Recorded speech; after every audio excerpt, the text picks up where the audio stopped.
ฝนกระหน่ำเส้นทางขวากหนามมากมายบาดเจ็บมีแผลเจียนตายแต่ใจต้องแกร่งเหมือนดังหิน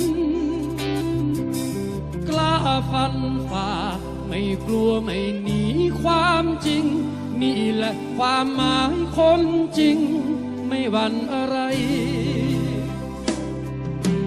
คนหนึ่งคนเกิดมาหนึ่งครั้งมันต้องทำให้ดีมีศักดิ์ศรีมีฝันและมีจุดหมายใจมั่นคงซื่อตรงอยากยืนไม่ว่าเป็นอย่างไรเจอเรื่องร้ายแค่ไหนกัดฟันไม่หวั่นไหวแม้เจ็บช้ำไม่ยอมก้มหัวไม่หวาดกลัวสิ่งใดพร้อมเผชิญกับภัยที่มันเข้ามารุมล้อมหัวใจที่มั่นคงหยัดยืน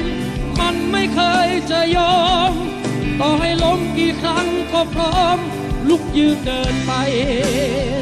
ต่อให้สายฝนกระหน่ำเส้นทางขวากหนามมากมายบาดเจ็บมีแผลเจียนตายแต่ใจต้องแกร่งเหมือนดังหิน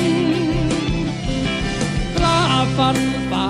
ไม่กลัวไม่หนีความจริงนี่แหละความหมายคนจริง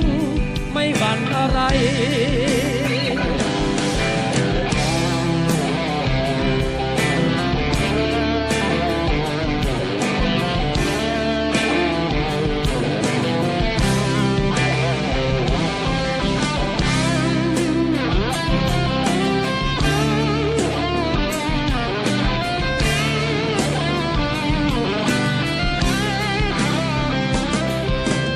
วันที่ดีต้องมีให้เรา